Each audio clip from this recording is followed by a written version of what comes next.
અગત્યના સમાચારોની કરી વલસાડમાં ભારે વરસાદને કારણે સ્થાનિક મધુબન ડેમમાં નવા નીર આવ્યા છે। ડેમમાં નવા નીર આવતા 8 દરવાજા 1.3 મીટર ખોલાયા છે।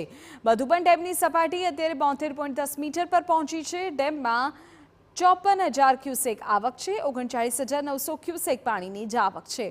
ડેમમાંથી નીર છોડાતા દમણગંગા નદી અત્યારે બે કાંઠે થઈ છે।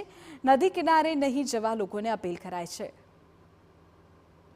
વલસાડ જિલ્લામાં સહિત ઉપરવાસમાં પડેલા ભારે વરસાદને કારણે વલસાડની નદીઓ બંને કાંઠે થઈ છે। વલસાડની ઔરંગા નદી, પાર નદી, કોલક નદી અને દમણગંગા નદી બંને કાંઠે થઈ છે અને હાલ અમે ઊભા છે આપ જે પ્રમાણે મારા પાછળ દ્રશ્યોમાં જોઈ રહ્યા છો એ દ્રશ્યો છે દમણગંગા નદીના અને જ્યાં મધુબન ડેમમાં પાણીની આવક થતાં મધુબન ડેમના 8 દરવાજા 1.3 મીટરે ખોલવામાં આવ્યા હતા અને જેના કારણે દમણગંગા નદી તે બંને કાંઠે થઈ છે।